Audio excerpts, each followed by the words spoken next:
నమస్తే, నేను Roja. Welcome to Raj TV special debate. Polling date దగ్గర పడుతున్న కొద్దీ అధికార బీఆర్ఎస్ పై విమర్శల దాడి పెంచుతోంది కాంగ్రెస్. గల్లీ నుంచి ఢిల్లీ నేతల వరకు అందరూ కారు పార్టీని కార్నర్ చేస్తున్నారు.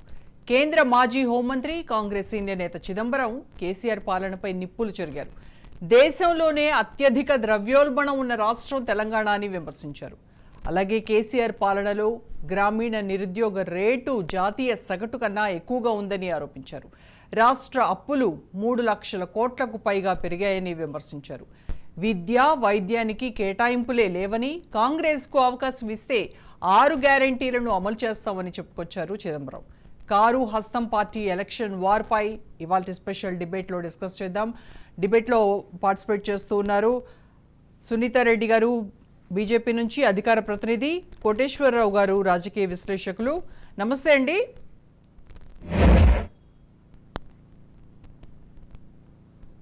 సునీతారెడ్డి గారు నమస్కారం. కోటేశ్వరరావు గారు నమస్కారం అండి. నమస్తే. నమస్తే.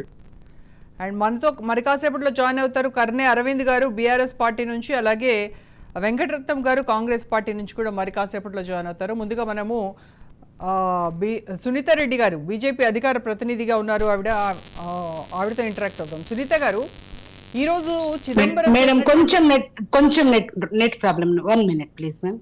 Yeah, okay, right. Net problem. Okay, right. Koteswararao గారు, సో చిదంబరం గారి వ్యాఖ్యలు మనం విన్నాం కదా ఈరోజు. అంటే ఆ పార్టీ ఈ పార్టీ అని కాదు, అన్ని పార్టీలు కూడా కాంగ్రెస్ కావచ్చు, ఇటు ఏ పార్టీ అయినా కూడా కారు పార్టీనే కార్నర్ చేస్తూ ఉన్నాయి. అంటే ఎలక్షన్లు జరుగుతున్నటువంటి నేపథ్యంలో ఎవరైనా అధికారం దక్కించుకోవాలనేటువంటి దీంట్లో అధికారంలో ఉన్నటువంటి పార్టీ మీద విమర్శలు చేయడం సహజం.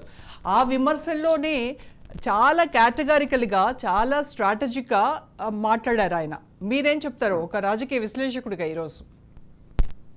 ఇప్పుడు అధికారంలో ఉన్నటువంటి బీఆర్ఎస్ మూడోసారి హ్యాట్రిక్ సాధిస్తానని చెప్పేసి మిగతా పార్టీలకి సవాల్ విసురుతూ ఉంది.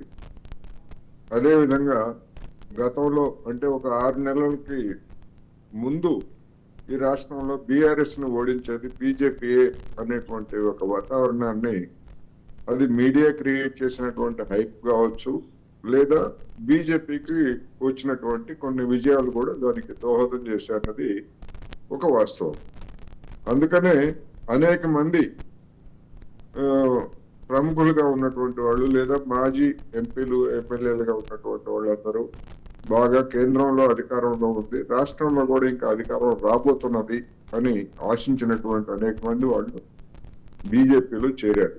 కానీ కర్ణాటక ఎన్నికలతోటి బీజేపీ హవా అనేటువంటిది నరేంద్ర మోడీ గారికి కూడా ఎదురుగాలి వీస్తున్నప్పుడు దాన్ని ఎదుర్కొనేటువంటి సత్తా నరేంద్ర మోడీ గారికి కూడా లేదు అనేటువంటి కర్ణాటక ఎన్నికలు స్పష్టం చేశాయి. అంతకు ముందు అధికారంలో ఉన్నటువంటి హిమాచల్ ప్రదేశ్ లో కూడా బీజేపీ అధికారం కోల్పోయింది. ఎంతో హైప్ చేసినటువంటి మన పంజాబ్ ఎన్నికల్లో బీజేపీ అనేటువంటి చాలా దూరంలో ఉండిపోయింది అనేటువంటిది ఒక వాస్తవం. అందువల్ల మారినటువంటి నేపథ్యంలో ఇవాళ ఉన్నటువంటి పరిస్థితుల్లో బీజేపీ అనేటువంటిది సుదూరంగా ఉన్నది. ప్రధానమైనటువంటి పోటీ నువ్వా నేనా అన్నట్టుగా కాంగ్రెస్ బీఆర్ఎస్ మధ్య ఉన్నటువంటి నేపథ్యంలో ఈ చిదంబరం గారు చేసినటువంటి ప్రకటనలు కానివ్వండి, చేస్తున్నటువంటి ఉపన్యాసాలను కానీ మనం చూడాలి. ఒకటి వాస్తవం, రాష్ట్రంలో గత 9 సంవత్సరాల పరిపాలన, 9.5 సంవత్సరాల పరిపాలన చూసినప్పుడు తాజా బడ్జెట్ లో వివిధ పథకాలకి లేదా వివిధ శాఖలకి కేటాయించినటువంటి నిధుల తీరుతెన్నులను చూసినప్పుడు మొత్తంగా బీఆర్ఎస్ అనేటువంటి ఒక పరిశోధన సంస్థ ఉన్నది. కేంద్ర ప్రభుత్వ పార్లమెంటు, కేంద్ర ప్రభుత్వానికి అనుబంధంగా అది పనిచేస్తాయి. ఆ బీఆర్ఎస్ నిబంధన విశ్లేషణ చూసినప్పుడు ఏంటంటే, జాతీయ స్థాయిలో కేటాయింపులతో పోల్చుకున్నప్పుడు, అంటే జాతీయ స్థాయిలో రాష్ట్రాల మొత్తం కేటాయింపుల సగటుతో పోల్చుకున్నప్పుడు వివిధ రంగాలకి, ప్రాధాన్యత రంగాలకి తెలంగాణలో కేటాయింపులు అనేటువంటివి తక్కువగా ఉన్నాయి. ఆ విధంగా చూసినప్పుడు అది ఒక మైనస్ పాయింట్ గా కాంగ్రెస్ భావించవచ్చు లేదా ఎవరైనా భావించవచ్చు. నేను కూడా గతంలో ఈ విశ్లేషణ చేసినప్పుడు అదే విధమైనటువంటి అభిప్రాయాన్ని వ్యక్తం చేశాను. అయితే రెండో వైపు చూసినప్పుడు ఇది ఒకవైపు అయితే, రెండో వైపు చూసినప్పుడు సంక్షేమ పథకాలు అనేటువంటి వాటికి రెండు తెలుగు రాష్ట్రాల్లోనూ పెద్దపీట వేశారనేటువంటిది కూడా ఒక వాస్తవం. అది ఉచిత విద్యుత్ కావచ్చు, లేకపోతే రైతు బంధు పేరుతో ఉన్నటువంటివి కావచ్చు, లేదా పెన్షన్స్. ఈ పెన్షన్స్ అనేటువంటివి కూడా ఆంధ్రప్రదేశ్ లో చాలా, దేశం మొత్తం మీద ఆంధ్రప్రదేశ్ ఎక్కువ ఇస్తా ఉన్నది. 2,000 రూపాయలు తెలంగాణలో ఇస్తున్నటువంటి మొత్తం కూడా ఆంధ్రప్రదేశ్ తర్వాత రెండో స్థానంలో తెలంగాణనే ఉన్నది. ఇంకే రాష్ట్రంలో కూడా ఇంత పెద్ద మొత్తం వృద్ధాప్య పెన్షన్స్ ఇస్తున్నటువంటి రాష్ట్రం మరొకటి లేదు. అందువల్ల ఇవన్నీ కూడా పాజిటివ్, సానుకూలమైనటువంటి అంశాలే ఇవి. రెండోది క్యాపిటల్ ఇన్వెస్ట్మెంట్, అంటే పెట్టుబడులు అనేటువంటివి అవి ఆస్తుల్ని కల్పించాల్సినవి, ఆస్తులను సమకూర్చాలి, ఆ ఆస్తుల ద్వారా ఉపాధి కల్పించాలి అనేటువంటిది క్యాపిటల్ ఇన్వెస్ట్మెంట్. వాటితో పోల్చుకున్న వాటిని చూసినప్పుడు క్యాపిటల్ ఇన్వెస్ట్మెంట్ అనేటువంటిది తగ్గిపోతా ఉంది. అంటే గత 9 సంవత్సరాల్లో జరిగినటువంటి పరిణామాలు చూసినట్లయితే రాష్ట్ర ప్రభుత్వము స్వయంగా తీసుకున్న అప్పు కానీ లేదా మన కార్పొరేషన్లకి హామీగా ఉండిచ్చినటువంటి అప్పులు కానీ ఇవన్నీ చూసినప్పుడు వీటికి చెల్లించేటువంటి మొత్తాలు ఇంకా 1-2 సంవత్సరాలు ఇదే ధోరణిలో కనుక కొనసాగేట్లయితే క్యాపిటల్ ఇన్వెస్ట్మెంట్ కంటే అప్పులు తెచ్చడానికి చెల్లించేటువంటి వడ్డీ అసలు పెరిగిపోయేటువంటి ప్రమాదం కనిపిస్తా ఉంది.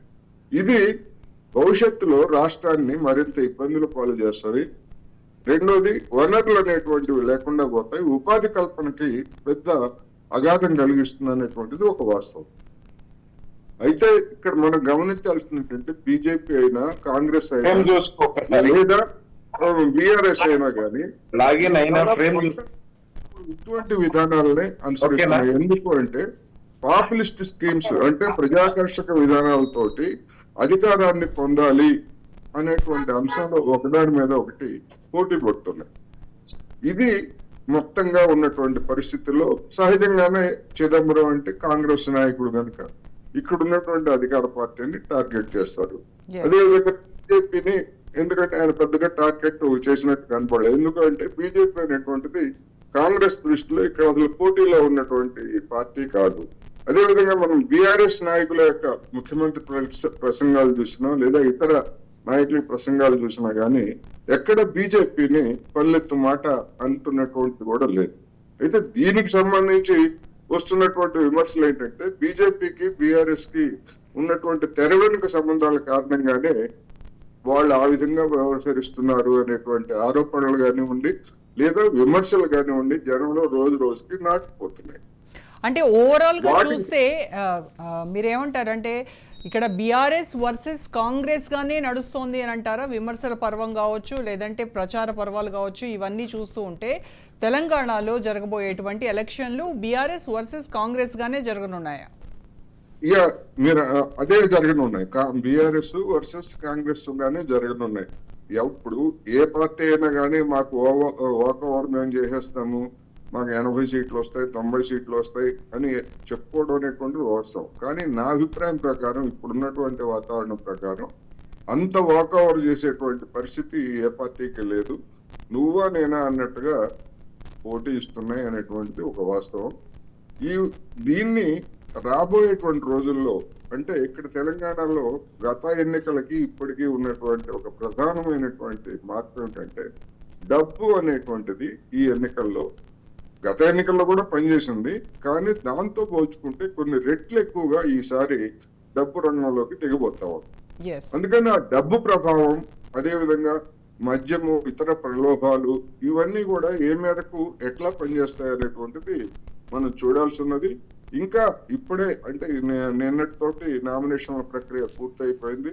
అభ్యర్థులందరూ గుర్తులు కేటాయింపు ఇవన్నీ కూడా జరుగుతున్నాయి కనుక రాబోయేటువంటి ఒక వారం రోజుల్లో ఒక ట్రెండ్ అనేటువంటిది మనకి స్పష్టంగా అర్థమవుతుంది. ఎందుకంటే రైట్ ప్రతి రైట్ పార్టీని- ఓకే కోటేశ్వర గారు మళ్ళీ మాట్లాడతాను. సునీత గారితో మాట్లాడతాం. సునీత గారు, అంటే తెలంగాణలో జరుగుతున్నటువంటి ఎలక్షన్స్ బీఆర్ఎస్ వర్సెస్ కాంగ్రెస్ గానే చూడాలి. పెద్దగా ఈరోజు చిదంబరం చేసినటువంటి వ్యాఖ్యలు కావచ్చు, లేకపోతే మామూలుగా నేతలు మాట్లాడుతున్నటువంటి విమర్శలు కావచ్చు, చేస్తున్నటువంటి ఈ విమర్శలకు ప్రతి విమర్శలు కావచ్చు, ఇవన్నీ కూడా బీఆర్ఎస్ వర్సెస్ కాంగ్రెస్ గానే పెద్దగా కనిపిస్తున్నాయి, కానీ ఎక్కడ బీజేపీని హైలైట్ చేస్తున్నట్టుగా లేవు. అంటే బీజేపీని లైట్ తీసుకుంటున్నట్ట ఏమనుకోవాలి?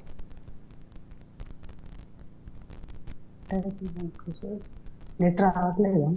సునీత గారు, మేడం మేడం Yeah. నా వాయిస్ వినిపిస్తుందా అండి? క్లియర్ గా ఉందండి, చెప్పండి. మేడం నా వాయిస్ వినిపిస్తుందా? వినబడుతోంది. Okay madam.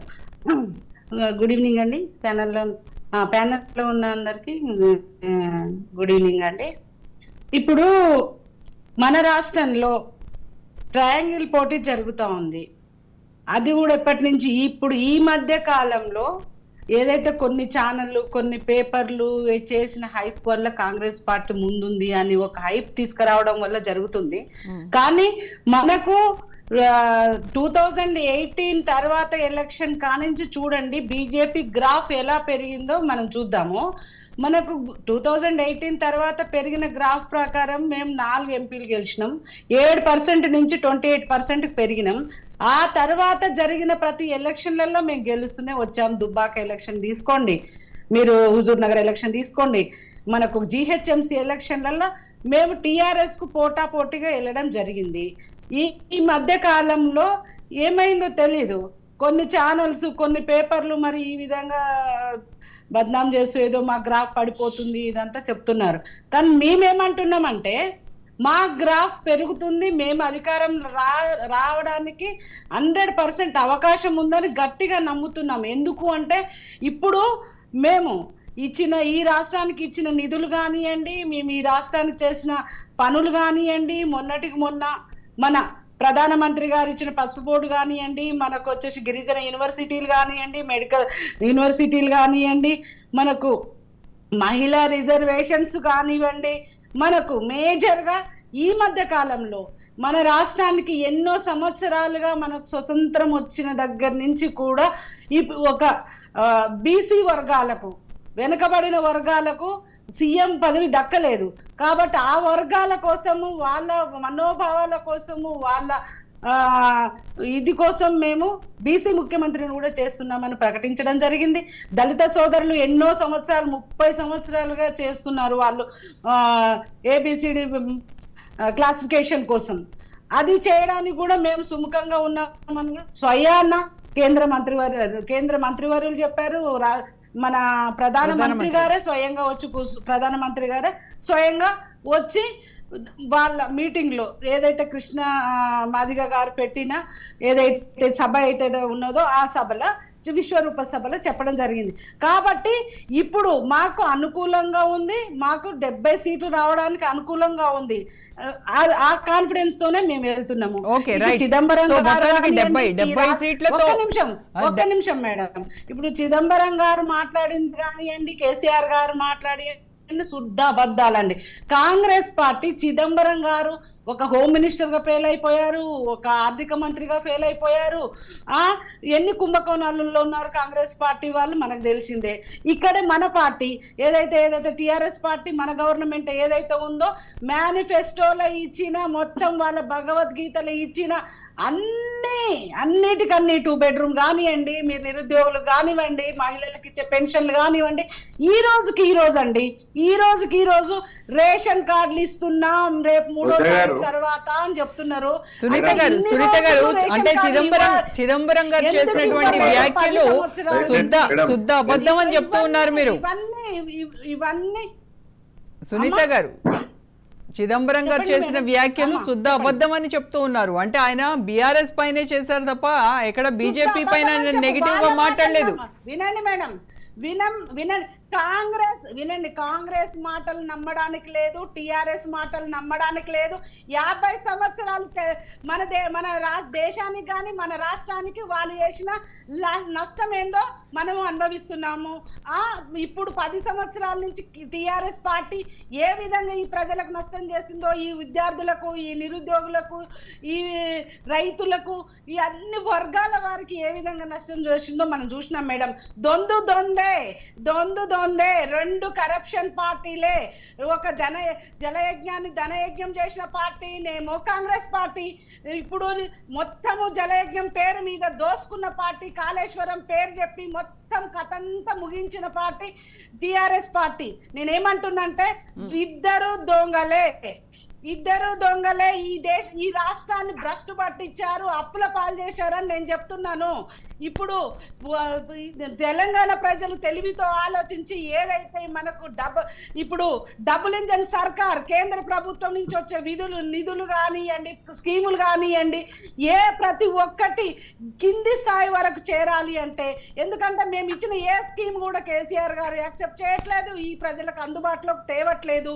ఆయన కొత్త స్కీములు పెడతాడు, ఏదైతే ఒక రియల్ ఎస్టేట్ బిజినెస్ లాగా చూపిస్తాడు, ఆ షాంపులు చూపిస్తాడు, అది కూడా ఇవ్వడు. వాళ్ళని మాట నమ్మడానికి లేదు. కాబట్టి ఇద్దరు సర్కార్లని ఈ ప్రజలు చూశారు. కాబట్టి ఖచ్చితంగా ఈరోజు భారతీయ జనతా పార్టీ మనకు ముందుకు తీసుకొస్తున్నారు. వాళ్ళు ఏ విధంగానైనా సునీత గారు మళ్ళీ మాట్లాడదాం. రైట్, కర్నె అరవింద్ గారు జాయిన్ అయ్యారు, అలాగే వెంకటరత్నం గారు కూడా జాయిన్ అయ్యారు. నమస్కారం అండి కర్నె అరవింద్ గారు, వెంకటరత్నం గారు. నమస్తే మేడం. సో అరవింద్ గారు, ముందుగా ఈరోజు చిదంబరం గారు చేసినటువంటి వ్యాఖ్యలు కేవలం బీఆర్ఎస్ టార్గెట్ గానే చేశారు. ఆయన వేరే ఏ పార్టీ జోలికి వెళ్ళలేదు, వేరే ఏ పార్టీని కూడా హైలైట్ చేస్తున్నట్టుగా కూడా మాట్లాడలేదు. అంటే ఇక్కడ అధికారంలో ఉన్నది కాబట్టి ఆబ్వియస్గా బీఆర్ఎస్ పైనే ఆయన విమర్శలు చేశారు. చాలా కేటగిరికల్గా మాట్లాడారు. అంటే రాష్ట్రంలో 80,000 ఉద్యోగాలు భర్తీ చేస్తామని చెప్పినటువంటి మాట ఏమైందన్నారు. నిరుద్యోగం, అధిక ధరలు నియంత్రించడంలో టోటల్గా బీఆర్ఎస్ ఫెయిల్ అయిపోయింది అని చెప్పేసి ఆయన చెప్తూ ఉన్నారు. మేడం, ముందుగా మీకు ప్యానెల్లో ఉన్నటువంటి పెద్దలందరికీ మంచినీళ్ళ దండాలు మేడం, నమస్కారాలు. ఇవాళ పగవారికి పంచాంగం ఇస్తే పగటిల్లే చనిపోతాడు అనేటువంటి విషయం ఇవాళ వాళ్లకు ప్రతిపక్ష పార్టీల నాయకులకు ఇస్తే ఏముంటది మేడం? కేసీఆర్ గారిని గట్లనే మాట్లాడతారు, ఆ కోణంలోనే మాట్లాడతారు, దాంట్లో మాకేం ఇబ్బంది లేదు. కానీ గౌరవ ముఖ్యమంత్రి కేసీఆర్ గారు నాడు ఉద్యమ నాయకుడుగా ఉన్నప్పుడు 2001 నాడు, ఓ నీతిగల్ల తెలంగాణ ప్రజలారా, నీతిగా నిజాయితీగా నేను తెలంగాణ రాష్ట్రాన్ని తీసుకురాకపోతే నన్ను రాళ్లతో కొట్టి చంపండి అని చెప్పి మరణ వాంగ్మూలాలని జోబులో పెట్టుకొని ఇవాళ తెలంగాణ రాష్ట్రాన్ని తీసుకొచ్చినటువంటి ఒక మహానేత మేడం మన ముఖ్యమంత్రి కేసీఆర్ గారు.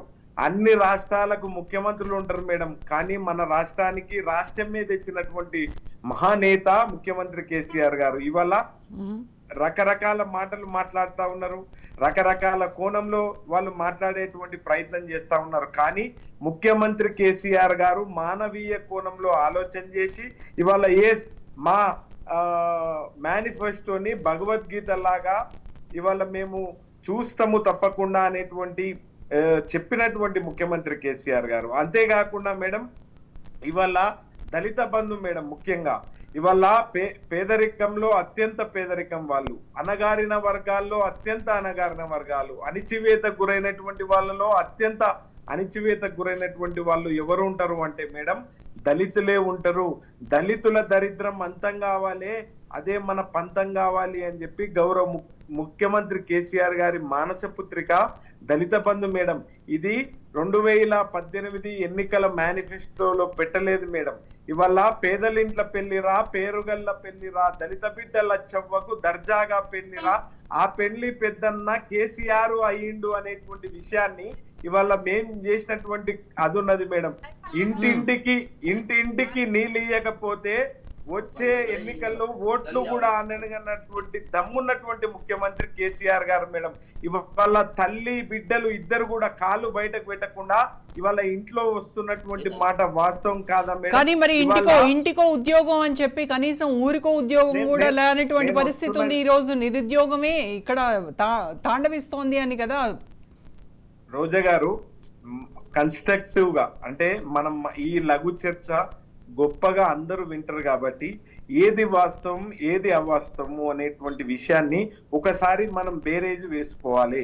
2014 కంటే ముందు ఆ రోజు ఉమ్మడి రాష్ట్రంగా ఉన్నప్పుడు తెలంగాణ ప్రాంతానికి ఇచ్చినటువంటి ఉద్యోగాల అదెంత, తెలంగాణ రాష్ట్రం వచ్చినాక మేము కేటగారికల్ గా ఇవాళ మేము చాలా స్పష్టంగా ఇవాళ 1,32,000 ఉద్యోగాలని భర్తీ చేసినాము అనేటువంటి విషయం చెప్పినాం మేడం.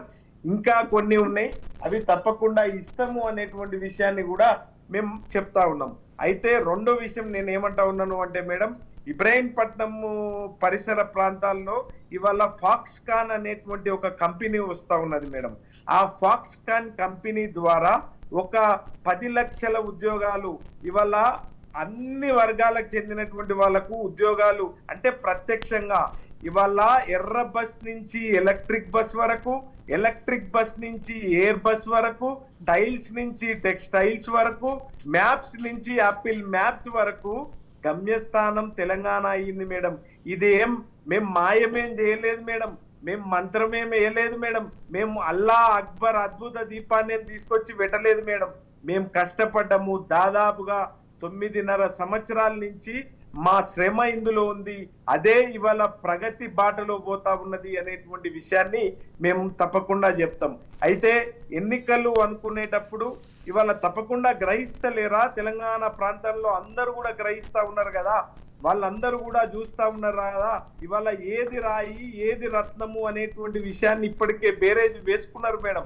ఇవాళ కాంగ్రెస్ కు ఓటేస్తే ఇవాళ రైతు బంధుకు రామ్ రామ్ అనేటువంటి పద్ధతుల, దళిత బంధు జై భీమ్ అనేటువంటి పద్ధతిలో ఉంటది. బీజేపీ పార్టీ ఈ దేశాన్ని ఇవాళ ఈ సర్వనాశనం చేసినటువంటి పార్టీ ఏదైనా ఉంది అంటే అది బీజేపీ పార్టీ. అయితే ప్రజల కోణంలో ఇంటి పార్టీ ఏది ఉంది అంటే అది పేగుబంధం ఉన్నటువంటి పార్టీ బీఆర్ఎస్ పార్టీ అనేటువంటి విషయాన్ని ఇవాళ తెలంగాణ గ్రామాల లోపల కచీర్ల కాడ చర్చ జరుగుతుంది మేడం. రోజు ముఖ్యమంత్రి కేసీఆర్ గారు కాళ్ళకు బల్పం కట్టుకొని రోజు తిరుగుతా ఉన్నాడు. రోజు ఆయన తెలంగాణ ప్రజలు ఇంకా విచక్షణతోని ఓట్లు వేయాలి అనేటువంటి విషయాన్ని చెప్తా ఉన్నారు. తప్పకుండా బావనో బమ్మర్దో అత్తనో మామనో చెప్తే మోసపోతే గోసపడతాము అనేటువంటి విషయాన్ని చాలా స్పష్టంగా ముఖ్యమంత్రి కేసీఆర్ గారు చెప్తా ఉన్నారు. కాబట్టి ఇవాళ విచక్షణతోని తెలంగాణ గడ్డ, ఈ గడ్డకు చైతన్యం ఉన్నది. వీరోచిత పోరాటం చేసినటువంటి వీరులంగా అన్నటువంటి గడ్డ ఈ గడ్డ. కాబట్టి తప్పకుండా విచక్షణతోని ఓట్లు వేసి ఎవరు మన వాళ్ళు ఈ రాష్ట్రానికి ఇంకో మేడం 2014 కంటే ముందున్నటువంటి తెలంగాణ రాష్ట్రం ఏంది, 2014 తర్వాత ఈ ప్రజెంట్ ఉన్నటువంటి తెలంగాణ రాష్ట్రం ఏంది అనేటువంటి విషయాన్ని బేరేజ్ వేసుకుంటున్నారు. తప్పకుండా అంటే ఈ 9.5 ఏళ్లుగా బీఆర్ఎస్ చేసినటువంటి అభివృద్ధిని దృష్టిలో పెట్టుకుని ప్రజలు విచక్షణతో ఓట్లేస్తారు, మళ్ళీ హ్యాట్రిక్ విజయం మీ సొంతం అవుతుంది అనేటువంటి నమ్మకంతో మీ పార్టీ నాయకులు ఉన్నారంటారు. Exactly madam. Right okay. Venkataratnam గారితో మాట్లాడదాం. వెంకటరత్నం గారు, అంటే అన్ని రాష్ట్రాలకు ముఖ్యమంత్రులు ఉంటారు కానీ ఈ రాష్ట్రానికి మాత్రం రాష్ట్రాన్ని తీసుకొచ్చినటువంటి ముఖ్యమంత్రి ప్రదాత అని అరవింద్ గారు ఆయన శైలిలోనే మాట్లాడారు. అంటే ఒక పోయిటిక్గా మాట్లాడారు, రిథమిక్గా మాట్లాడారు, చాలా సామెతలు కూడా చెప్పారు, వింటూ ఉన్నారు మీరు. సో ఈరోజు చిదంబరం గారు చేసినటువంటి కామెంట్స్ని మరి ఏ రకంగా చూడాలి?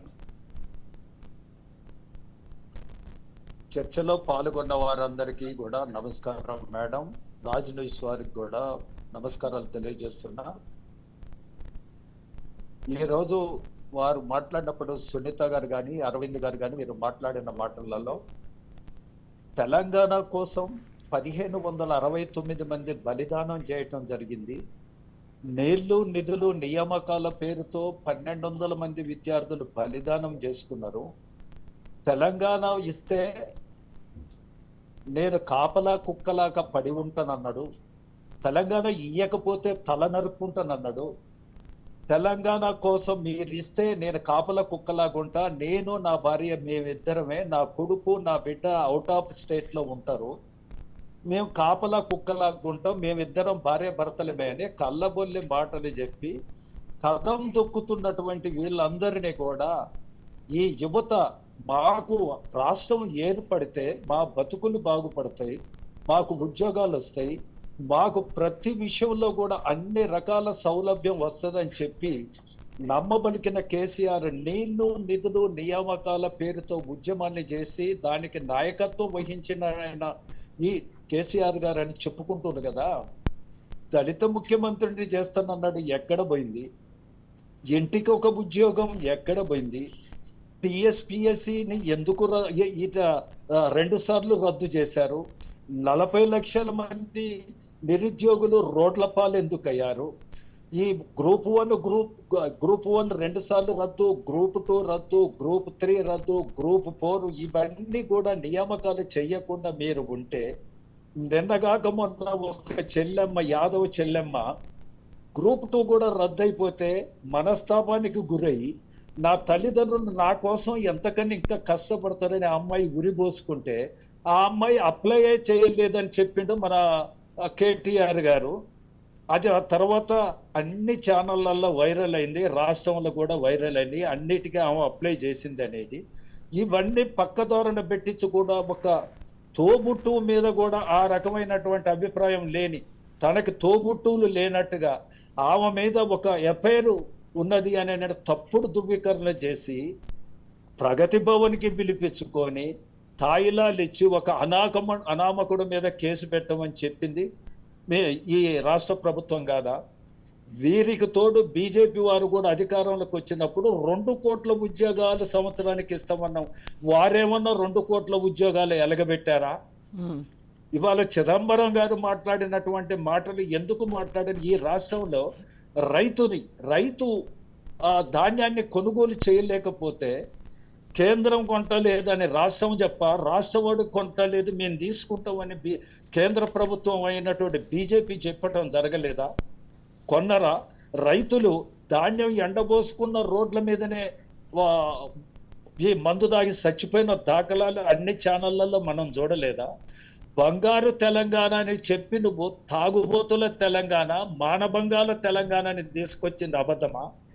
ఇవాళ ప్రజలు విసిగి వేసారి నువ్వు చెప్పిన ప్రతి మాట కూడా అబద్ధం అనే దానిని గమనించే ఇవాళ కాంగ్రెస్ పార్టీ వైపు ప్రతి పార్టీలో ఉన్నటువంటి నాయకులు, ఉద్యమకారులు, కళాకారులు వీళ్ళందరూ రావడం లేదా?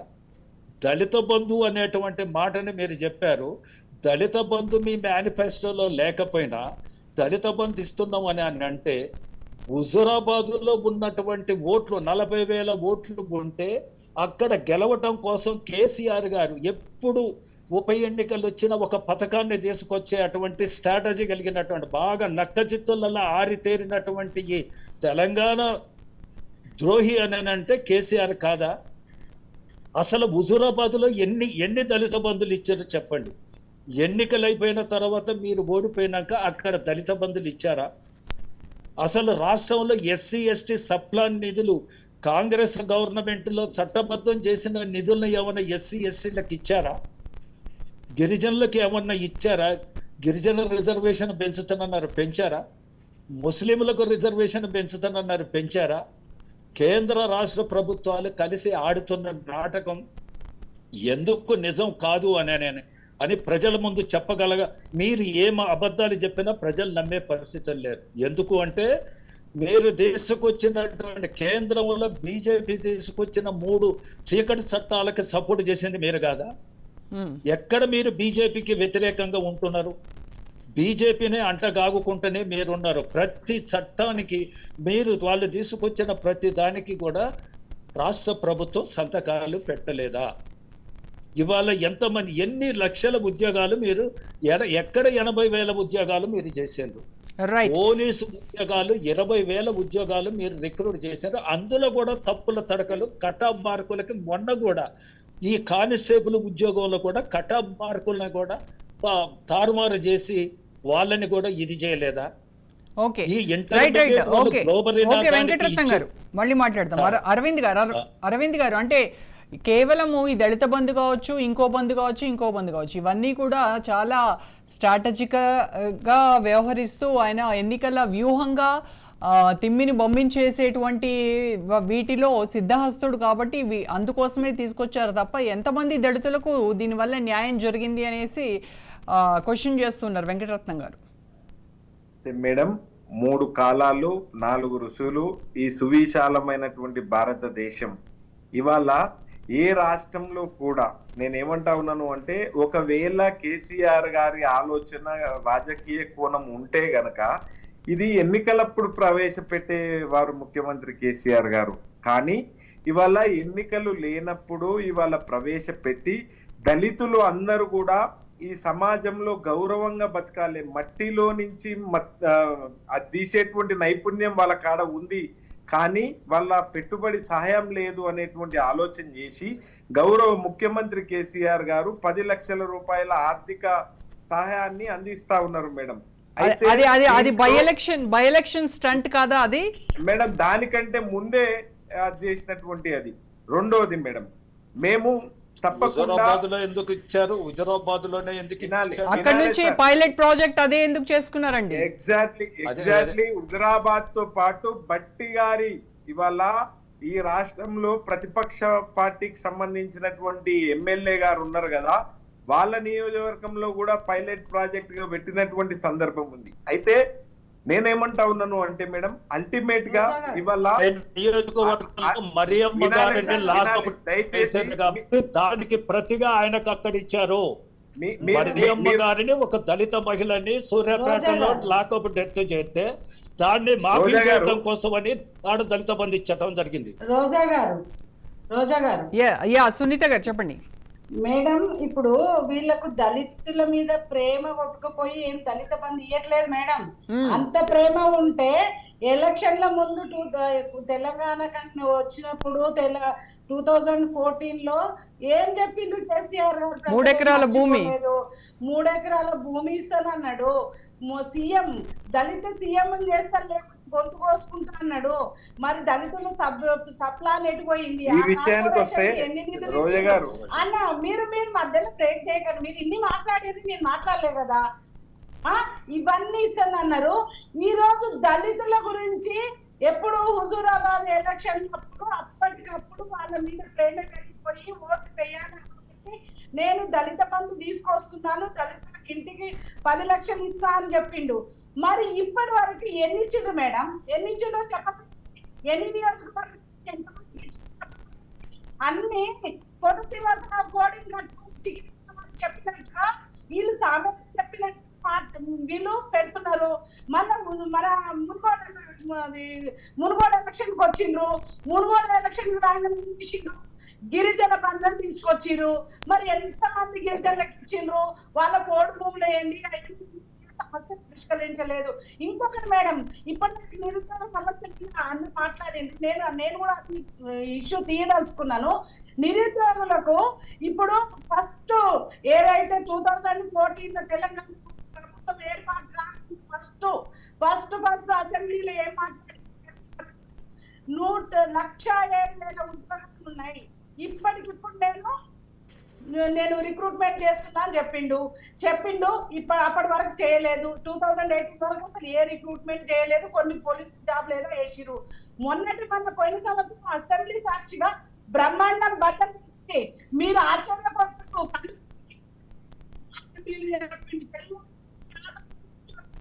చెప్పింది మేడం. ఎక్కడైనా ఉద్యోగం వేసిందా మేడం? ఇప్పుడు వాళ్ళు దళిత నేను ఏది ఇవ్వను. ఇప్పుడు వాళ్ళు ఏం చెప్తున్నారు? కొత్త చెప్తున్నారు మేడం. ఇప్పుడు ఇన్ని నిధులు ఉన్న మన రాష్ట్రంలో మన నిరుద్యోగుల కోసం 3,000 లేదా కోపం లేదా ఇవ్వలేదా? ఇవ్వగలిగి ఉండి కూడా ఎందుకు ఇవ్వలేదు? ఇవన్నీ పెట్టుకున్నా మేడం. ఈ స్కీమ్ వచ్చింది 2018 లో. ఆ తర్వాత ఎన్ని స్కీములు వచ్చిండ్రు? చిన్న చూపు ఎందుకు? వాళ్ళంటే కోపమా? వాళ్ళంటే పగనా? వాళ్ళ మీద ఏమైనా కట్టినా? రెండోది మేడం, ఆడవాళ్ళంటే చిన్న చూపు అనేదానికి నేను ఒక మహిళగా నేను చెప్తున్నా. దేశంలో పెట్రోల్ రేట్లు పెరిగినాయి, గ్యాస్ రేట్లు పెరిగినాయి అని చాలా సార్లు మాట్లాడిండ్రు. దేశం మోడీ గారి ప్రభుత్వం వచ్చేసి 10 రూపాయలు పెట్రోల్ రేట్ తగ్గించింది, 10 రూపాయలు డీజిల్ రేట్ తగ్గించింది. అన్ని రాష్ట్రాలు కూడా వాళ్ళకి వీలైనంత 7 రూపాయలు, 8 రూపాయలు, 10 రూపాయలు తగ్గించుకున్నారు. ఇక్కడ ఒక్క రూపాయి కూడా తగ్గించలేని పరిస్థితి మేడం. ఈ రోజు చెప్తున్నది ఈ మాయ మాటలు, ఈ దొంగ మాటలు ఏం చెప్తున్నారు? మేము 400 రూపాయలకి సిలిండర్ ఇస్తున్నామని చెప్పిండ్రు మేడం. మరి 2 నెలల కింద 200 రూపాయలు తగ్గించిండ్రు.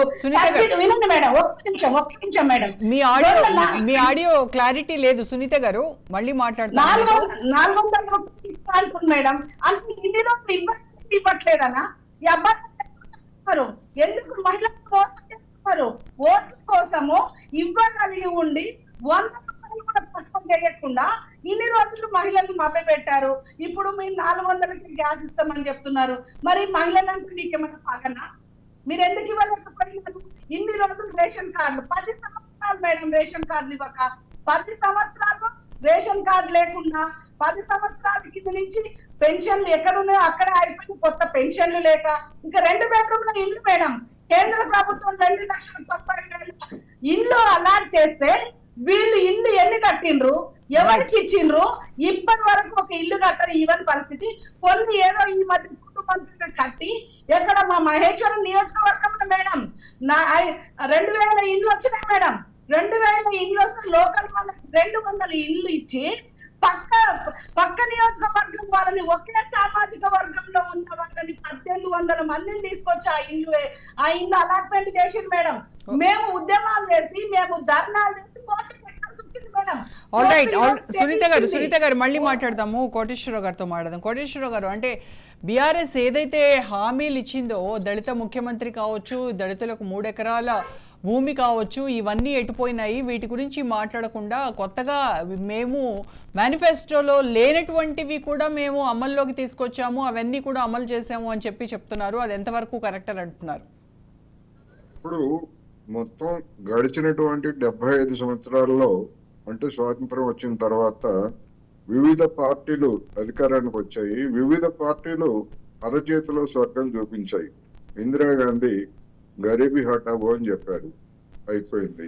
ఆ గరీబీ హఠావో కాలేదు, లేదా గరీబులు అలాగే మిగిలిపోయారు.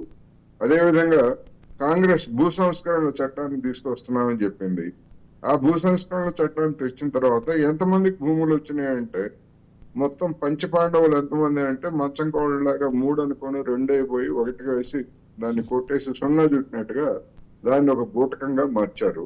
అందువలన మొత్తంగా చూసినప్పుడు ఒక్క మాటలో చెప్పాలంటే అందరూ శాఖాహారులే కానీ రొయ్యల బుట్ట మాయమైంది అన్నట్టుగా అన్ని పార్టీలు, బీజేపీ కానీ, బీఆర్ఎస్ కొత్తగా వచ్చినటువంటి బీఆర్ఎస్ కానీ, లేదా కాంగ్రెస్ కానీ ఎన్ని వాగ్దానాలు చేశారు, ఆ వాగ్దానాలన్నింటినీ అమలు జరుపుకుంటే ఈ పార్టీకి భారతదేశం ఈ విధమైనటువంటి దుస్థితిలో ఉండేటువంటిది కాదు, లేదా పరస్పరం విమర్శలు చేసుకునేటువంటి పరిస్థితి ఉండేది కాదు. అందుకని వీళ్ళు చేసేటువంటి వాగ్దానాలన్నీ కూడా కేవలం ఎన్నికల కోసం, ఓట్ల కోసం తప్ప మరొకటి కాదు. నేను ఒకటే అడుగుతున్నా, ఈ రాష్ట్రంలో 1 కోటి మంది అసంఘటిత రంగ కార్మికులు ఉన్నారు. వారు అసంఘటిత రంగ కార్మికులు అంటే పారిశ్రామిక కార్మికులు కావచ్చు, లేదా దుకాణాల్లో పనిచేసేటువంటి సిబ్బంది కావచ్చు, వ్యవసాయ కార్మికులు కావచ్చు. వీళ్ళకి ఉమ్మడి రాష్ట్రంలో పెంచినట్టు సవరించినటువంటి వేతనాలు తప్ప ఇంతవరకు మన తెలంగాణ రాష్ట్రంలో బంగారు తెలంగాణ వచ్చిందని చెప్పిన తర్వాత ఒక్కసారి కూడా వేతన సవరణ చేయలేదు. చేయాల్సినటువంటి బాధ్యత రాష్ట్ర ప్రభుత్వానికి ఉంది. ప్రతి 5 ఏళ్లకు ఒకసారి ఉద్యోగులకి వేతన సవరణ చేస్తున్నప్పుడు అసంఘటిత రంగ కార్మికులకి ఎందుకని వేతన సవరణ చేయలేదు అంటే సమాధానం చెప్పేటువంటి నాదుడు లేదు. పోనీ అధికార పక్షం దాన్ని నిర్లక్ష్యం చేసింది, అందరికీ తెలిసినటువంటి వాస్తవం. అధికారికంగా లెక్కలు ఉన్నాయి, నేను చెప్పేది సాధికారికంగానే చెప్తున్నా, అధికారిక లెక్కలున్నాయి. బీజేపీ గాని కాంగ్రెస్ గాని ఏనాడైనా అసంఘటిత రంగ కార్మికుల యొక్క వేతన సవరణల మీద వచ్చి వీధుల్లో పోరాటాలు, ఆరాటాలు చేసింది ఏమన్నా ఉన్నాయా? ఒక్కటంటే ఒక్కట్లేదు. కాంగ్రెస్ మేనిఫెస్టోలో అసంఘటిత రంగ 1 కోటి మందికి సంబంధించినటువంటి కార్మికుల సమస్యల మీద మేనిఫెస్టో ఎందుకు పెట్టలేదు? బీఆర్ఎస్ ఎందుకు పెట్టలేదు? అసలు సరే బీజేపీకి ఇంకా మేనిఫెస్టో లేదు, వాళ్ళు అటువంటి పెట్టరు అనుకోండి. వాళ్ళు అసలు మేనిఫెస్టో తెస్తారో లేదో కూడా అంతగా అయోమయంలో ఉన్నారు వాళ్ళు. ఎందుకని 1 కోటి మందికి సంబంధించినటువంటి, ఇప్పుడు ఉదాహరణకి రోజుకి ఒక 100 రూపాయల వేతనం పెరిగింది అనుకోండి ఈ కార్మికులకి, 1 కోటి మందికి సంవత్సరానికి ఎన్ని వేల కోట్లు పెరుగుతుంది మేడం? దీనికి ప్రభుత్వానికి 1 పైసా కూడా అదనపు ఖర్చు కాదు. కానీ ఎందుకని వీళ్ళకి నోటు రావట్లేదు, చేతులు రావట్లేదు? కబుర్లు చెప్తారు, మేము అధికారానికి వస్తే దాని మీద సంతకం పెడతాం, దీని మీద సంతకం పెడతామని. దీని గురించి 1 కోటి మందికి సంబంధించి వీళ్ళందరూ ఎవరు? అసంఘటిత రంగ కార్మికులు, వ్యవసాయ కార్మికులు, బడుగు బలహీన వర్గాల కదా, బీసీలు కావచ్చు, ఎస్సీలు కావచ్చు, ఎస్టీలు కావచ్చు, లేదా ఇతరులలో ఉన్నటువంటి పేదవాళ్లే కదా. ఎందుకని వీళ్ళకి పట్టలేదు అంటే వీళ్ళ ఉద్దేశం ఏంటంటే అవకాశాన్ని చూపించి జనానికి మెరమెచ్చులు కొన్ని వేసి, ఇప్పుడు ఉదాహరణకి మన నరేంద్ర మోడీ గారు మన బీజేపీ మేడం చెప్పారు 10 రూపాయలు తగ్గించారు, 30 రూపాయలు పెంచారు. 30 రూపాయలు జేబులో నుంచి కొట్టేసి 10 రూపాయలు మళ్ళా ఇచ్చారు, ఏదో పెద్ద ప్రయోజనం ఉన్నట్టుగా చెప్తున్నారు. ఆ 30 రూపాయలు ఎందుకు పెంచారంటే సమాధానం చెప్పరు. పోనీ ఆ 30 రూపాయల్లో రాష్ట్రాలకు వాటా వస్తుందంటే 1 పైసరా. అదేవిధంగా గ్యాస్ సెస్సుల రూపంలో రావు, మీకు తెలియదు, ఉండండి, మీకు తెలీదు, రావు. నేను చెప్తున్నా, సెస్సులు రాష్ట్రాలకు రావు, 1 పైసా కూడా రాదు, పన్నులు మాత్రమే వస్తాయి, సెస్సులు రావు. అందుకని ఇప్పుడు అదే విధంగా చూసుకున్నప్పుడు మేము రాష్ట్రానికి 9 లక్షల కోట్లు లేదా 9.5 లక్షల కోట్లు ఇచ్చామని చెప్తారు. ఒక తెలంగాణకే ఇచ్చారా వాళ్ళు? ఇతర రాష్ట్రాలకు ఇవ్వలేదా? కేంద్ర ప్రభుత్వ పథకాలన్నీ ఒక తెలంగాణలో అమలు జరిపారా? లేదా జాతీయ రహదారులన్నీ ఒక తెలంగాణకే ఇచ్చారా? జనాన్ని మోసం చేయడం, బూటకం, తప్పుదారి పెట్టడం అనమాట. మిగతా రాష్ట్రాల్లో ఏమీ అమలు జరపనట్టు ఇక్కడ తెలంగాణకు మాత్రమే ఇచ్చినట్టు చెప్తుంటారనమాట. చెప్పమానండి, జాతీయ రహదారులు తెలంగాణ రాష్ట్రానికి ఎట్లా వస్తాయి? లేదా కేంద్ర ప్రభుత్వం అమలు జరిపేటువంటి పథకాలు ఒక తెలంగాణలోనైనా మిగతా రాష్ట్రాల్లో అమలు జరపట్లేదా? అందుకని ఈ 3 పార్టీలు కూడా జనాన్ని మధ్య పెడుతున్నాయి అనేటువంటిది నేను ఈ సందర్భంగా చెప్పదలుచుకున్నా. ఏ పార్టీకి మినహాయింపు లేదు. రైట్ అరవింద్ గారితో మాట్లాడదాం. అరవింద్ గారు, చూశారు కదా, అంటే వెంకటరత్నం గారు చేసినటువంటి కామెంట్స్ కావచ్చు, లేకపోతే సునీత గారు చేసినటువంటి కామెంట్స్ కావచ్చు, కోటేశ్వరరావు గారు విశ్లేషణాత్మకమైనటువంటి ఒక ఇది కూడా ఇచ్చారు. ఏ పార్టీ అయినా కూడా అరచేతిలో స్వర్గం చూపిస్తోంది తప్ప వేరే ఏమీ లేదు, ఇదంతా కూడా ఎన్నికల స్టంట్గా తీసుకొచ్చేటువంటివే, జనాలకి ఉపయోగపడేటువంటివి ఎక్కడ చేశారు, ఏ పార్టీ చేసింది అని అడుగుతున్నారు. అంటే నిజంగా జనాల్లో మేము వెళ్ళినప్పుడు, యాజ్ ఎ జర్నలిస్ట్గా మేము వెళ్ళినప్పుడు కూడా కొన్ని క్వశ్చన్స్ వాళ్ళ నుంచి వస్తున్నట్టు, KG to PG ఉచిత విద్య ఏమైంది, అలాగే ఇంటికో ఉద్యోగం అని చెప్పారు, తర్వాత ఇళ్ల స్థలాలు ఏమైనాయి, అలాగే ఇప్పుడు మన వెంకటరత్నం గారు చెప్పారు, మన కోటేశ్వరరావు గారు చెప్పారు అసంఘటిత కార్మికుల గురించి. వీటి గురించి ఏంటి మరి? మేడం, ముందుగా మీరు అంటున్నట్లు విద్య పైన నిజంగా విద్య ఎట్లా ఉండే అనేటువంటి విషయం మీకు కూడా తెలుసు మేడం. రోజా గారు, మీకు, విజిత మేడంకి, మీరు సీనియర్ జర్నలిజం లో మీరు ఉన్నారు. అయితే ఆ రోజు ఉన్నటువంటి విద్య ఏంది అంటే, ఆ రోజు నిజంగా కూడా పాటలు పాడుకున్నాం మేడం. మేమే మా గ్రామాల లోపల, మా పాఠశాలల కాడ నా చిట్టి చేతులు సక్కని రాతలు నేడవలేదయ్యో, నా సంకన్న మేడిత సారేరు వారు దున్నీనానయ్యో అని పాటలు పాడుకున్నాం మేడం మేము అయ్యాలా మా పాఠశాలలలో చదువుకున్నప్పుడు. కానీ ఇవాళ బడి అంటే గౌరవం, బడి అంటే విశ్వాసం, బడి అంటే నమ్మకం అనేటువంటి పద్ధతుల ఇవాళ విద్య ఉంటే వివేకం వస్తుంది, వివేకం ఉంటే సమాజంలో ఉన్నటువంటి అసమానతలన్నీ కూడా తొలగిపోతాయి అని చెప్పి ఇవాళ జ్యోతిరావు పూలే చెప్పినట్లు ఇవాళ తెలంగాణ పూలే కేసీఆర్ గారు, ఇవాళ అభినవ పూలే కేసీఆర్ గారు KG to PG మీరు చూస్తలేరా మేడం? మన ఊరు మన బడి, మన బస్తీ మన బడి అనేటువంటి దాని లోపల చాలా మంది వచ్చి దాతలు కూడా వచ్చి మేము ముందుకొచ్చి మేము నిర్మించుకుంటాము అనేటువంటి పద్ధతిలో కూడా చాలా మంది అది చేసిండ్రు. విద్య విషయంలో గతంలో ఎట్లుండే ఇవాళ ఎట్లా ఉన్నది అనేటువంటి విషయాన్ని మీకు కూడా ప్రత్యక్షంగా తెలుసు మేడం. కానీ ఏది ఏమైనప్పటికీ కూడా కడుపు నొప్పి బాధ కన్న తల్లికి తెలుస్తుంది మేడం. కడుపు నొప్పి బాధ కన్న తల్లికే తెలుస్తుంది, మంత్రసానికి తెలియదు మేడం. కాబట్టి నేనేమంటా ఉన్నాను అంటే, తప్పకుండా ఈ రాష్ట్రాన్ని అన్ని వర్గాల ప్రజలకు సమన్యాయం చేస్తున్నటువంటి ముఖ్యమంత్రి కేసీఆర్ గారే. ఒక వర్గానికి కాదు, ఒక కులానికి కాదు, ఒక దానికి కాదు, అన్ని వర్గాలకు కూడా సమన్యాయం చేస్తూ ఇవాళ మన రాష్ట్రం, ఇవాళ తెలంగాణ మోడల్ ని దేశం కోరుకుంటుంది మేడం. అరవింద్ గారు డబుల్ బెడ్రూమ్ ఇళ్ల పరిస్థితి ఏంటండి? డబుల్ బెడ్రూమ్ ఇల్లు తప్పకుండా ఇప్పటికే వంచి మళ్ళా అధికారంలోకి రావడానికని చూస్తున్నారు మేడం. ఇది కళ. విద్యార్థులు, నిరుద్యోగులు, ఉద్యోగస్తులు, అసంఘటిత కార్మికులు, వీళ్ళు సింగరేణి వాళ్ళు, ఆర్టీసీ వాళ్ళు, చివరికి పోతే పండ్ల వ్యాపారులకు కూడా దగా చేస్తున్నారు. వీళ్ళందరి మీద కూడా పన్నులు వసూలు చేసి ఇది చేస్తున్నారు. గ్యాస్ బండ 500 పోయి 400 పోయి 1200 1300 అమ్మినా కూడా కేంద్ర ప్రభుత్వం పెంచిన, రాష్ట్ర ప్రభుత్వం కూడా గంతో సబ్సిడీ ఇచ్చిన దాఖలాలు ఎక్కడ ఉన్నాయా? ఏ మహిళల కోసం వీళ్ళు చేశారు? ఇది మానభంగాలు ఎందుకు జరుగుతున్నాయి? ఒక్కొక్క మహిళ మీద ఇంత పాశవిక దాడులు జరుగుతుంటే మాట్లాడినటువంటి ప్రభుత్వం, మాట్లాడినటువంటి పోలీసు వ్యవస్థ 6 సంవత్సరాల అమ్మాయిని సిరిసిల్లలో కేటీఆర్ దోస్తు మానభంగం చేస్తే ఫాస్ట్ ట్రాక్ కోర్టు తోటి నడిపియాల్సినటువంటి పోక్సో చట్టంలో ఉన్నటువంటి వానికి 3 నెలలకే బెయిల్ ఇచ్చి దేశం మీద దిప్పుకుంటూ ఉన్నటువంటి మీరు ఎక్కడ చూసినా మానభంగాల పరమమే కదా. ఇది మన దీన్ని దుశ్శాసనుని సభని మించిపోయే విధంగా ఇవాళ తెలంగాణ రాష్ట్రం ఉన్నది కదా. అభద్రతా భావం. హైదరాబాద్ నడిబొడ్డున మాయగా మందుల ఈ డ్రగ్స్ మయం, పల్లెలలో బెల్ట్ షాప్ మయం, నిరుద్యోగులు ఉద్యోగం కోసం అడగకుండా ఉండటానికి మత్తులో ముంచుతుండ్రు. ఈ రకంగా ప్రజలను మొత్తం తెలంగాణని దోపిడీ చేసి తెలంగాణ నిధులన్నింటినీ కూడా వీళ్ళు సొంతం చేసుకొని విదేశాలలో దాచుకుంటుండ్రు. అందుకే 100 కోట్ల విమానాన్ని కొనుక్కున్నారు. వీళ్ళు ఏ రోజున్నా ఒక రోజున మన రాష్ట్ర ప్రజలకి చెప్పకుండా విమానంలో పోవటం ఖాయం. ఈ వచ్చే ఎన్నికలలో ఓడిపోవటం అన్న భయంతో వీళ్ళు ఈ రకంగా మాట్లాడటం జరుగుతుంది.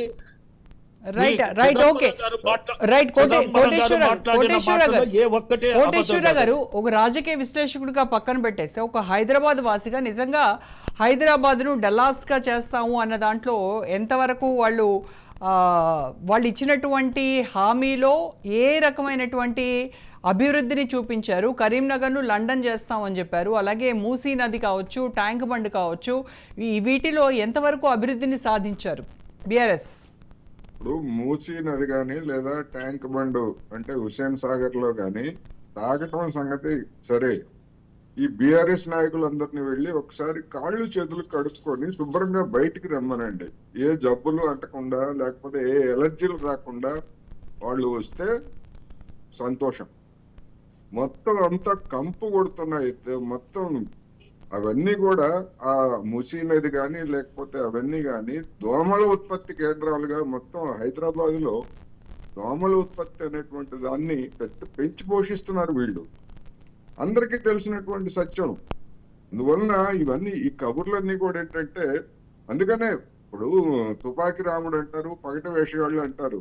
ఇటువంటి వాళ్ళందరినీ కూడా ఎన్నికల సందర్భంగా ఈ రాజకీయ నాయకులు, ముఖ్యంగా అధికార పార్టీకి నాయకులు ఆ విధమైనటువంటిది చేశారు. ఎన్ని వాగ్దానాలు అట్లా చెప్పుకున్నట్లయితే ఏది కూడా అరవింద్ గారు ఇన్ని విషయాలు చెప్పారు. విద్య గురించి చెప్పారు. 20,000 మంది టీచర్లు వాళ్ళ స్కూళ్ళల్లో పోస్టులు ఖాళీగా ఉన్నాయి. ఆ స్కూళ్ళల్లో అంటే గ్రామీణ ప్రాంతాల్లో కానీ పట్టణాల్లో కానీ గవర్నమెంట్ స్కూళ్ళల్లో చదివేటువంటి వాళ్ళందరూ కూడా బడుగు బలహీన వర్గాల వాళ్ళే. వాళ్ళు పాఠాలు చెప్పడానికే లేకపోతే అరవింద్ గారు వెళ్ళి ఏమైనా పాఠాలు నేర్పుతారు అక్కడ? బీఆర్ఎస్ నాయకులు వెళ్ళి 20,000 మంది టీచర్లు పోస్టులు ఖాళీగా ఉన్నాయి. ఏమి చేస్తారు వీళ్ళు?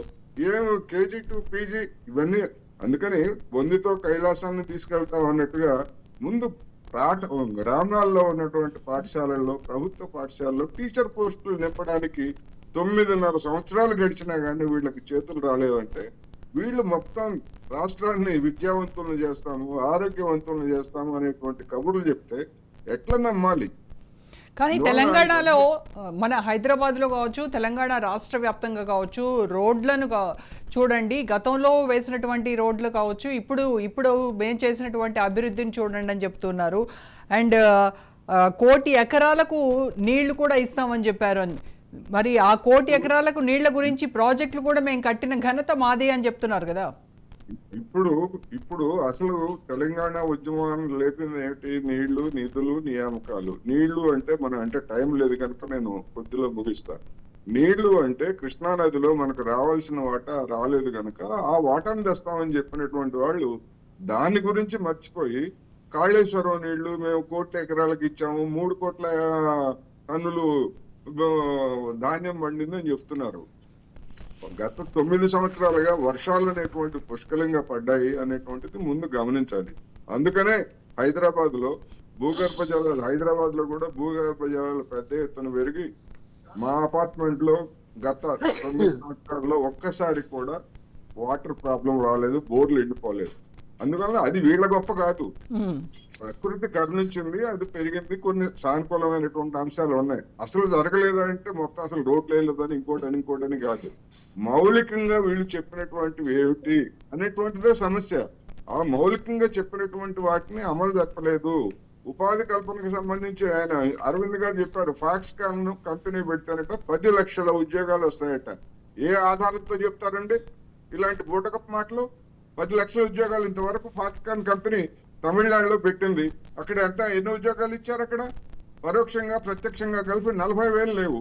వాళ్ళు చెప్పిందంతా మొత్తంగా భారతదేశంలో ఫాక్స్కాన్ కంపెనీ మేము విస్తరించబోతున్నాము, 1,00,000 మందికి ఉద్యోగాలు ఇస్తాయి పరోక్షంగా ప్రత్యక్షంగా అని చెప్తే 10 లక్షల మంది అని చెప్తున్నారు బహిరంగంగా. ఎట్లా నమ్ముతారు జనం? అందుకని ప్రైవేట్ కంపెనీలో వచ్చేటువంటి వాటన్నిటిని కూడా వాళ్ళ ఖాతాలో వేసుకున్నట్లయితే ప్రభుత్వ రంగం నువ్వు పెట్టుబడి పెట్టేది ఏమిటి? ప్రభుత్వ రంగం ఏం పెట్టుబడి పెడతా ఉంది? ఇక్కడ ఇదే సందర్భంలో నేను కాంగ్రెస్ వాళ్ళని కూడా ఒక విమర్శ చేయదలుచుకున్నా. ఇప్పుడు నరేంద్ర మోడీ గారు మొత్తం ప్రభుత్వ రంగ పరిశ్రమలన్నింటినీ అమ్మేస్తున్నారు. దానికి మూలమైనటువంటి విధానాలు తీసుకొచ్చిందే కాంగ్రెస్ 30 సంవత్సరాల క్రితం పివి నరసింహరావు నూతన ఆర్థిక విధానాల పేరుతోటి.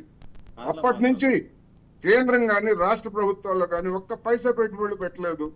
కేంద్రంలో అధికారంలో చాలా కాలం ఉంది. ఆ తర్వాత 1990 నుంచి కాంగ్రెస్ ఏ రాష్ట్రంలో అయినా, తెలంగాణలో కానీ లేదా ఇతర రాష్ట్రాల్లో కానీ ఎక్కడైనా కేంద్ర ప్రభుత్వం ఒక్క కొత్త పరిశ్రమ పెట్టిందా?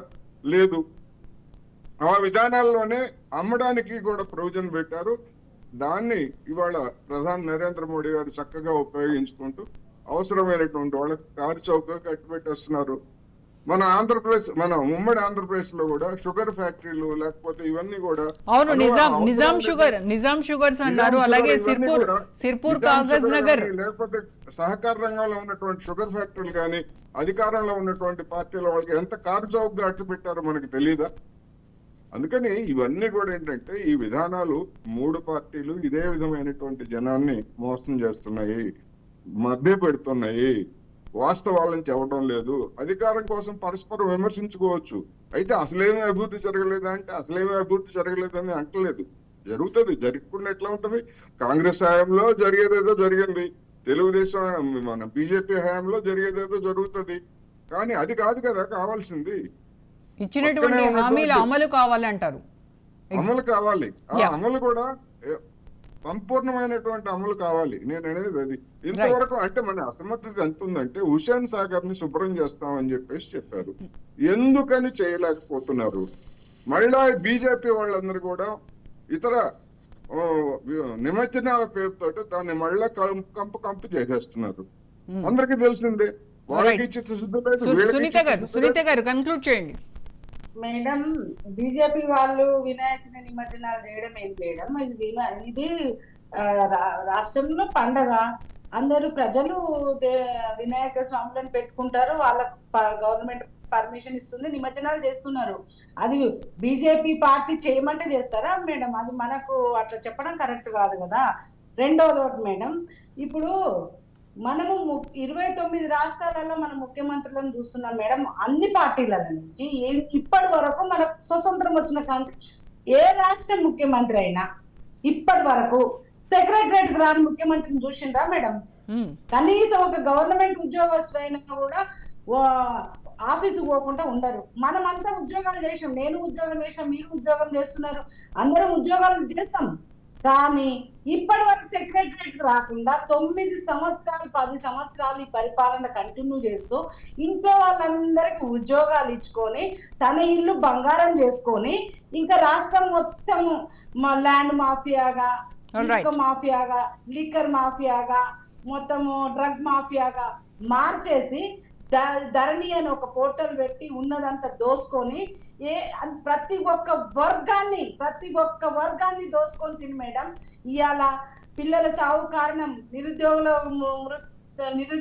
మృతికి కారణం, ఆర్టీసీ ఉద్యోగుల చావులకు కారణం, రైతుల ఆత్మహత్యలకు కారణం, ఇవాళ టీచర్స్ ట్రాన్స్ఫర్ 371 జీవో దాని మీద కూడా వాళ్ళు చనిపోయేలాగా ఇలాంటి దరిద్రమైన ప్రభుత్వం ఎక్కడ చూడలేదు మేడం.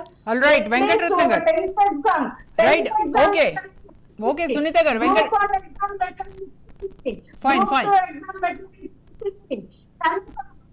వెంకటరత్నం గారు, అంటే టిఆర్ఎస్ చేస్తున్నటువంటి అభివృద్ధిని చూసే ప్రజలు మళ్ళీ మమ్మల్ని గెలిపిస్తారు అనేటువంటి ధీమాలో ఉన్నారు. మరి కాంగ్రెస్ నేతల ధీమా ఏంటి? కాంగ్రెస్ కూడా ఖచ్చితంగా అధికారంలోకి వస్తుంది అని చాలా ధీమాగా చెప్తూ ఉంది.